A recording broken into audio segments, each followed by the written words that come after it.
Добрый вечер. Вы смотрите программу «Якутия в деталях». С вами Надежда Саханская. Для вчерашних школьников наступило время принять одно из самых важных в жизни решений. В Якутии в самом разгаре приемная кампания «Высшие и средние учебные заведения». До конца июля нужно успеть определиться с учебным заведением, специальностью и подать документы. О том, как идет приемная кампания и какие изменения ждут систему высшего образования, мы сегодня поговорим с гостем студии Михаилом Присяжным, первым замминистра образования Республики Саха. Михаил Юрьевич, добрый вечер. Да, Надежда, здравствуйте. Да, ну и здравствуйте, уважаемые жители Республики Саха-Якутия. Давайте поговорим с вами для начала о промежуточных итогах. За время работы приемной кампании сколько заявлений было подано в учебные заведения республики? Ну, этот год он особый. Почему? Потому что в этом году вы знаете, что президент страны в ту сущность, которая устоялась, да, за последние десятилетия в организации проведения единого государственного экзамена, внес изменения. Изменения касаются возможности по желанию выпускника пересдать один из экзаменов. Поэтому у нас в этом году такая особая история, когда наряду даже с теми же стобальниками, которые в основном этапе появились стобальники поздние, да, те, кто писал позже, либо, значит, заново пересдавал. Вот. И часть ребят, получается, аттестаты получили чуть позже. И в связи с этим есть, можно сказать, что чуть-чуть сдвинулись вправо сроки подачи самих заявлений. Ну, в вузы, в принципе, более 20 тысяч поступивших заявлений.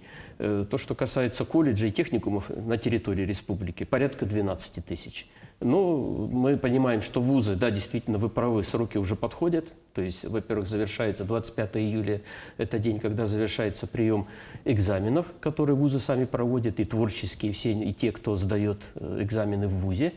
И 25 июля – это также день, завершающий для приема документов для поступления тех абитуриентов, которым ничего уже необходимо досдавать, у которых все экзамены необходимые по правилам приема ЕГЭ сданы, они просто подают свое заявление. И оригинал документа. Ну, оригинал документа чуть позже, то есть у нас 27 июля появятся уже списки, да, публикация вот этих списков, и 28-30 июля уже будут работать приемные комиссии, приоритетное зачисление, да, приоритетный этап. 29 и 30 июля появится первый приказ о зачислении. Мы узнаем уже студентов этого 24-25 учебного года. Ну и чуть позже основной этап, получается, с 3 по 9 августа. Также будут работать приемные комиссии, и, соответственно, приказы будут выходить с 4 по 9 августа. Что касается колледжей, то здесь немножко дальше. Тут тоже вы правы, потому что те, кто будет поступать в колледжи и техникумы, там, где есть творческие испытания, то есть они что-то будут дополнительно сдавать, это 10 августа, крайний срок подачи. Те, кто просто поступает по, значит, среднему баллу аттестата, это будет 20 августа. Ну, сроки сдвигаются всегда, наверное, это зависит от набора студентов, потому что бывает же, например, по осени объявления дополнительный набор на какие-то места специальности. Ну, да, вот последних, наверное, 2-3 года особенно это заметно было. В прошлом году много было, в этом году пока мы еще не знаем, какова будет картина. Все-таки еще остается несколько дней для подачи заявлений в вузы. В прошлом году действительно дополнительный был такой прием, вплоть до 29 августа. Он может быть продлен. Продлено, соответственно, мы увидим. Наверное, в этом году тоже по ряду специальностей это будет происходить. Но это в том числе объясняется и чем? Объясняется тем, что все-таки за последние годы Россия значительно увеличила контрольные цифры приема. То есть бюджетных мест достаточно много. Кроме того, увеличился сегмент и среднего профессионального образования. Ну, вот приведем пример. У нас в этом году выпускников 9 классов около 14 тысяч, 11 классов 7 тысяч, а бюджетных мест у нас в вузах 5500, это только в вузах на территории республики. Понятно, что мы, граждане Российской Федерации, можем поступать в любой вуз на территории страны. И около 7 тысяч у нас бюджетных мест выделено в колледжи и техникумы. Соответственно, мы понимаем, что есть возможность, есть выбор. Ну, хотя, конечно, поступают не только выпускники этого года. То есть поступают и выпускники прошлых лет. Да, бывают же такие случаи, когда приходят с дипломом на руках. Ну да, и у нас в этом году ведь появились даже, по-моему, 1 или 2 стобальника, это выпускники прошлого года. Ого. То есть те, которые вот в этом году сдавали, кто-то даже, по-моему, новый для себя предмет, ну, который в прошлом году не выбрал по каким-то причинам, все-таки подумал в течение года, что ему нужен этот предмет для поступления, и сдал на 100 баллов. Прежде чем продолжить нашу с вами беседу, хочу напомнить нашим зрителям, что мы работаем сегодня в прямом эфире, и задать вопрос гостю программы можно по телефону 42 14 39 или же по номеру горячей линии в мессенджере Telegram 914 235 05 02. Михаил Юрьевич, а вот что больше всего пользуется популярностью в этом году? На какие направления ребята подают документы особенно активно? Ну да, я вот воспользуюсь просто вот этим действительно мостиком, который вы сейчас сказали, назвали номер телефона. Я бы тоже хотел назвать два номера телефона. Во-первых, это номер единый 122 добавочный 9. Это единая линия, где работают операторы, вот, ну, начиная где-то, мы, по-моему, с 17 июня начали. Это здесь, в Республике Саха-Якутия, где могут проконсультировать по вопросам поступления как в вузы, так и колледжи. Ну и с учетом того, что очень много новаций в этом году в то, что касается поступления на целевой основе, это прежде всего использование механизма портала «Работа в России», то, соответственно, есть и федеральный номер, я тоже хотел его назвать, это 8 800 301 44 55. Достаточно тоже удобно. Я рекомендую этот многоканальный номер, он круглосуточный, который организовала Миноборнауки Российской Федерации. Здесь чем удобно, потому что бывает, что мы поступаем с вами, сдаем свои документы в разные регионы страны, в разные города. Здесь можно подать по единому номеру свой вопрос, связанный с техническими вопросами поступления, в том числе на целевое, через портал «Работа в России», где есть сейчас технические проблемы, мы это ощущаем, нам приходится решать эти вопросы. Ну а здесь уже сами коллеги, которые здесь работают, они отработают самим вузом и дадут обратный ответ. Ну, Да. Почему же не было такого, когда поступали ребята лет 20 назад? Это же очень удобно. инструмент. Сейчас это очень удобно, да. То есть ты получаешь, как будто бы эффект присутствия у тебя получается. Кроме того, что ты через госуслуги можешь подать свое заявление, не выезжая, ты видишь статус своего заявления. Кроме того, тебя могут проконсультировать, как твои вопросы. Теперь, что касается, да, специальностей. Ну, все-таки технические специальности, медицинские специальности. В прошлом году значительный шаг был сделан по педагогическим специальностям. Значительно увеличилось число подающих. Но в этом году я пока скажу, что вот мы, как Миноборнауки Республики Саха-Якутия, мы так сами тоже достаточно много заявили мест для целевого приема. Около 70 мы забили своих предложений через портал «Работа в России». К сожалению, я вижу, что сейчас у нас заявлений пока, вернее, обратную связь мы поступили. Заявки от абитуриентов на эти предложения пока только 26.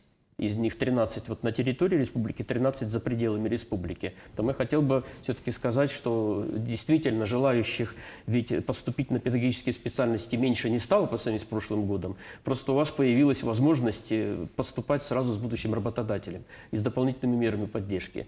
Ну и вот этот тренд технических специальностей, мы его также поддерживаем и на уровне среднего профессионального образования в республике.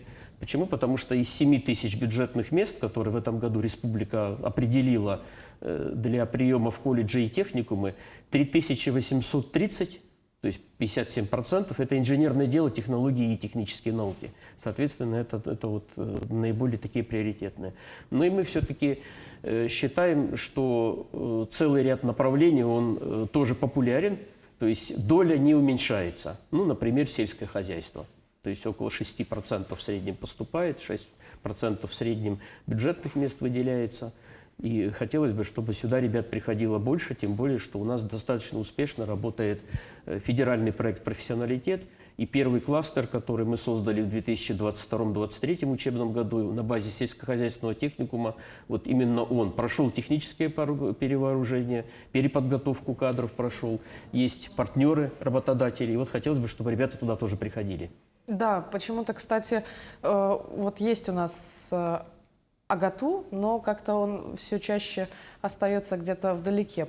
Привычно говорить, если учебные заведения высшие, это Северо-Восточный федеральный университет и Арктический институт культуры. Ну, вы правы, но это, к сожалению, ситуация в целом в стране такая. В Российской Федерации, к сожалению, специальности именно по высшему образованию, в сфере аграрных специальностей, сельскохозяйственных, они не так популярны.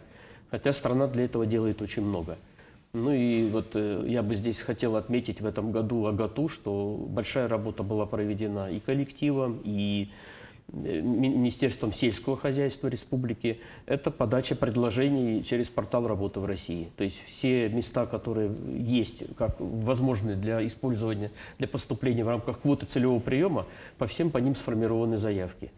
Ну и вот совсем недавно Арсений Сергеевич Николаев, наш Илдархан, он проводил выездное заседание как раз на базе АГАТУ. То есть республика все-таки считает, что это приоритет. И сейчас, и в будущем, поэтому будем помогать университету дальше развиваться, формировать новую программу развития, ну и надеемся попадать в число участников приоритета 2030. Той программы Миноборнауки России, в которой и СВФУ у нас участвует, и Арктический государственный институт культуры и искусств. И давайте еще затронем тему ЕГЭ, в общем-то, с чего начали сегодняшнюю беседу. В этом году появилась уникальная возможность для выпускников пересдать единый госэкзамен. Как вы оцениваете такую возможность для выпускников?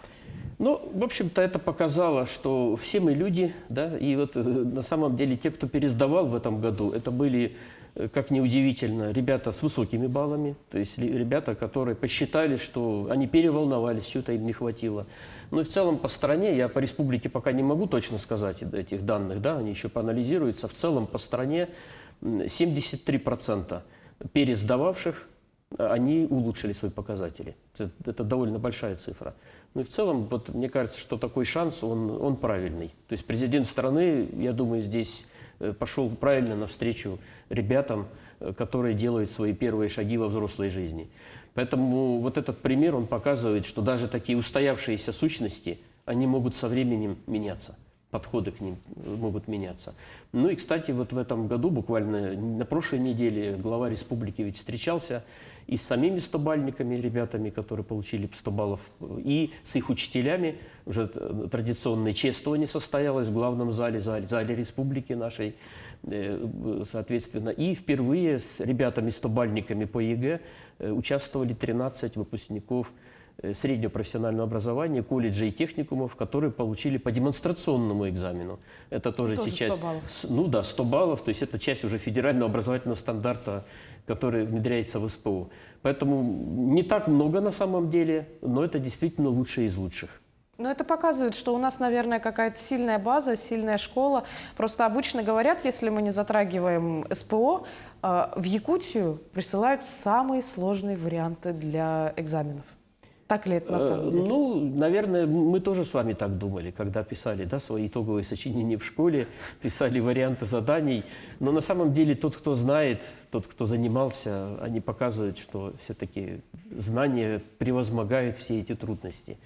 Поэтому здесь все-таки нечего пенять, устойчивое знание необходимы.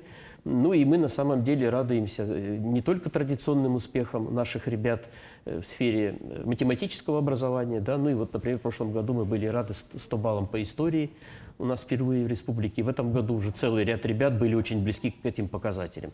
И 95, и 98, и 97. Давайте тогда дальше про 100-бальников. Как об экзамене отзывались сами ребята? Вот и на торжественной церемонии, и в целом у нас около 30 100-бальников в этом году в республике. Да, это около 30 100-бальников, плюс 13 тех, кто сдал демоэкзамен. Но ребята настроены, конечно, на самое лучшее. Они считают, что это им позволит сделать тот шаг при поступлении, который они себе запланировали. Ну, я думаю, здесь сильно добавить больше нечего. Мы просто за них рады, поздравляем их, поздравляем учителей. Хотелось бы, чтобы таких учителей, таких детей в школах республики становилось больше. Давайте тогда поговорим про выпускников средних специальных образовательных учреждений. Какие планы у тех ребят, кто получил на демонстрационном экзамене наивысшую оценку? Но, вы знаете, последние годы мы рады, что часть ребят, которые заканчивают СПО, они становятся мастерами производственного обучения. Мне вот этот тренд нравится, потому что ребята, которые получили 100 баллов, они эту оценку прежде всего получили от самих работодателей. То есть у них, потому что в составе комиссий входят прежде всего представители предприятий и организаций, то есть это, в принципе, оценка будущего работодателя.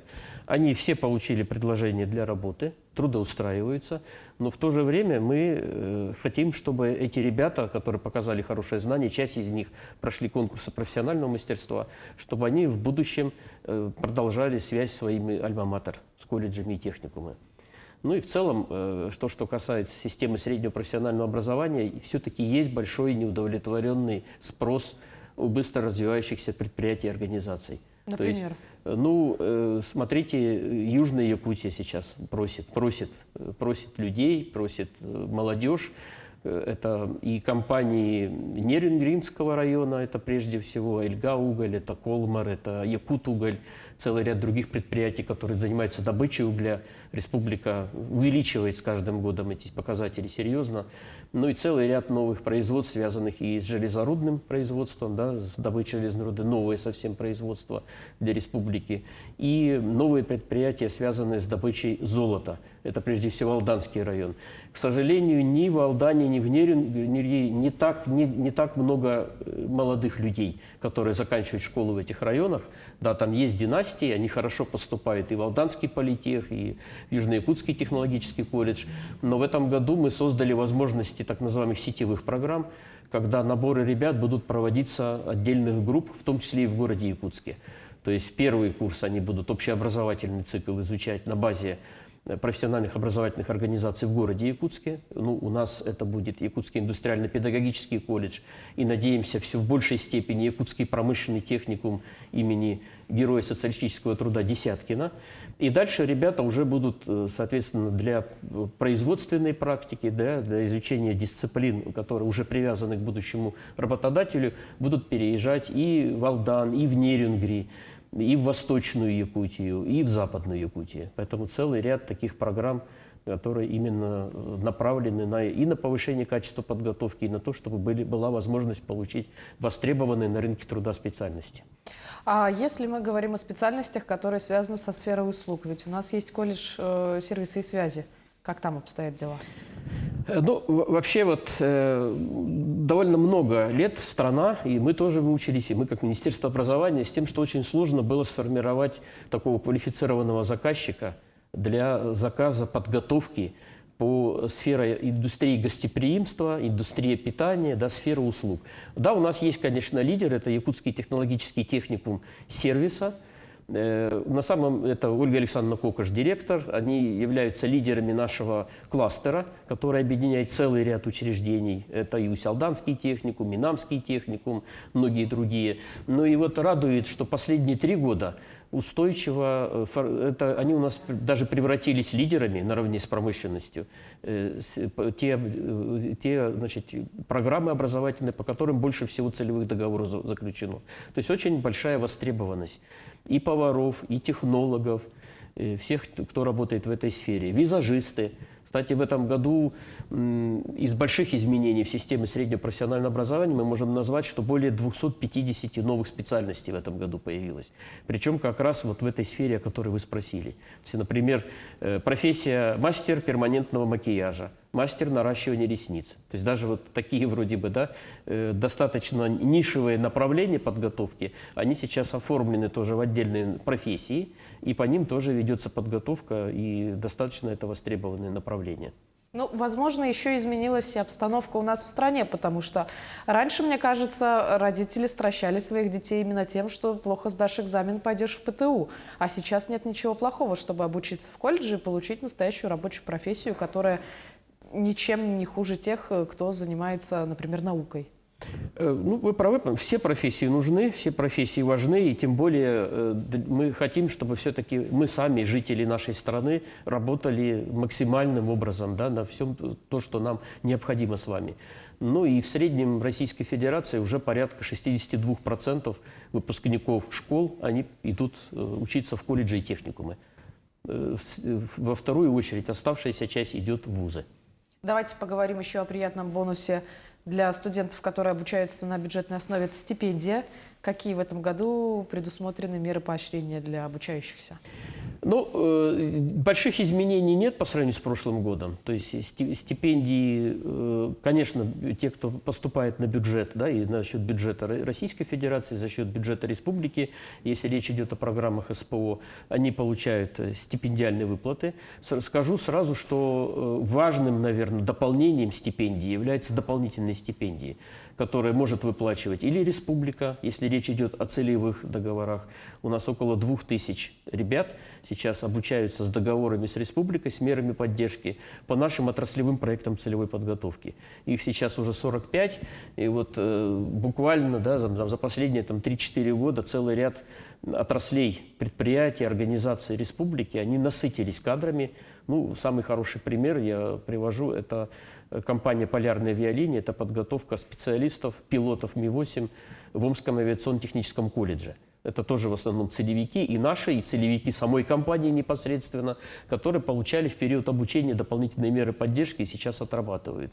Ну и вот этот инструмент портала «Работа в России», все-таки это новое, я подчеркиваю, и сейчас этот инструмент, он распространяется не только на программы бакалавриата и специалитета высшего образования, но и на программы среднего профессионального образования.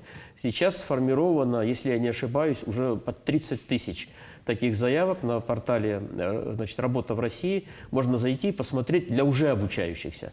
То есть можно приобрести дополнительную стипендию от твоего будущего работодателя.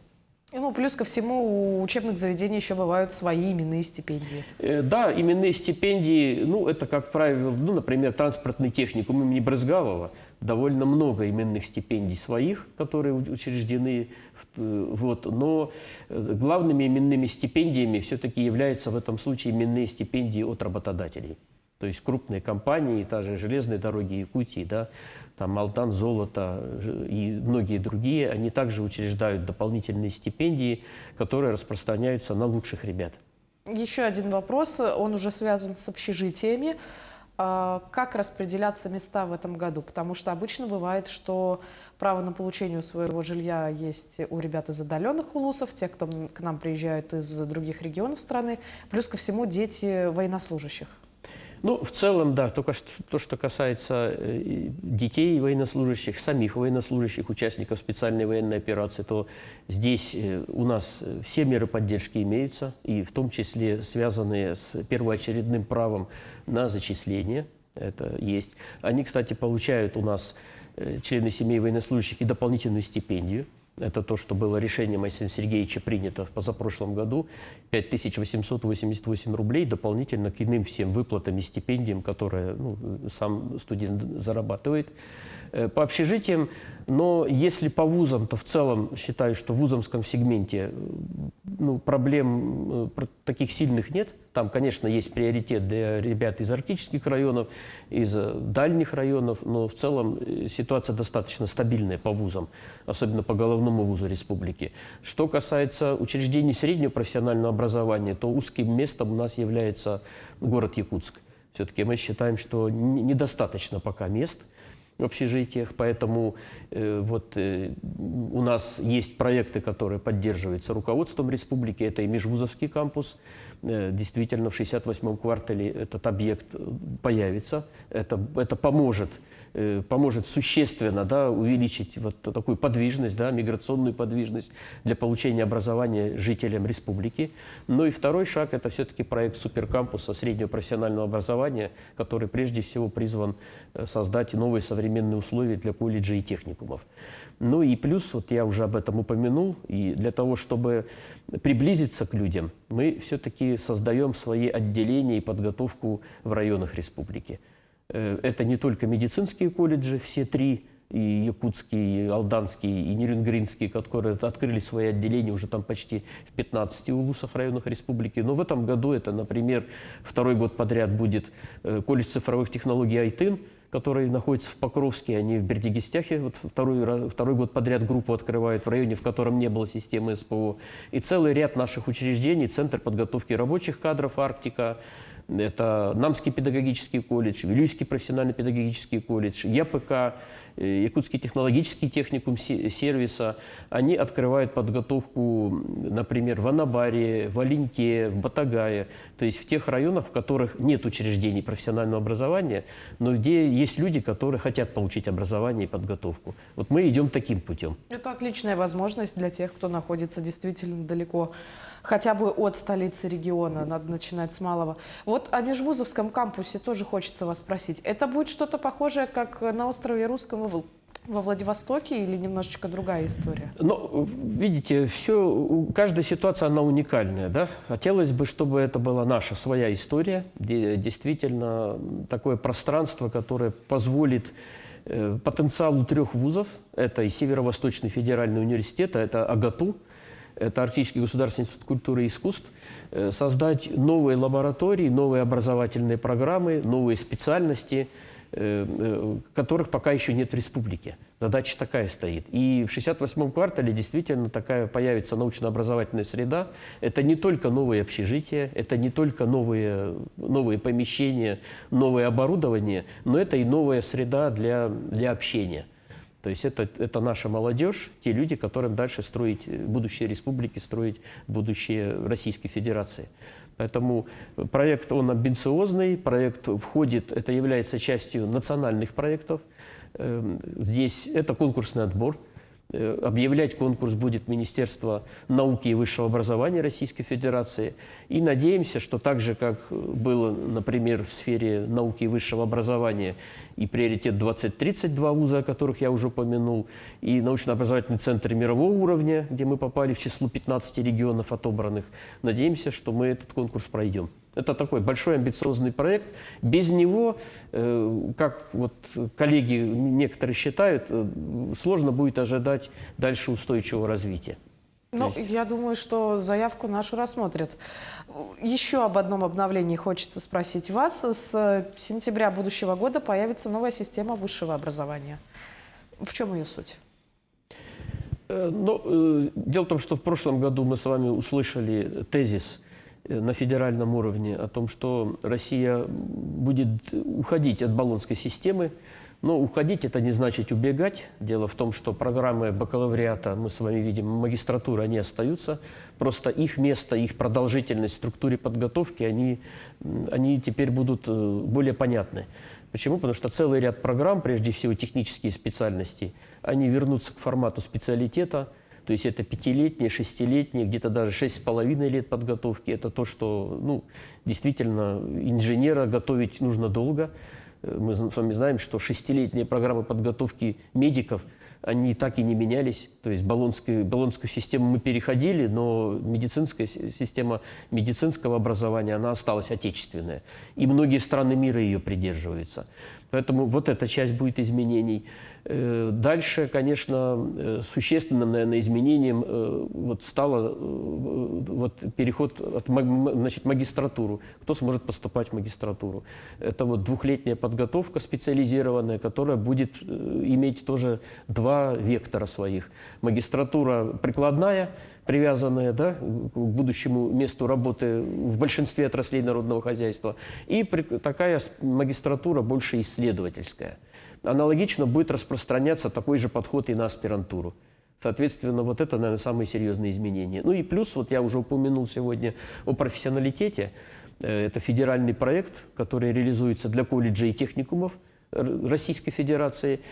Там тоже программа 2-летняя, и в ближайшее время в федеральном законе об образовании уже этот уровень образования, да, будет прописан отдельно. То есть он будет поименован, и, соответственно, это тоже шаг к выстраиванию, на самом деле, суверенной системы образования. То есть для тех, кто сейчас, в этом году поступил по направлениям магистратуры, как-то эта система скажется?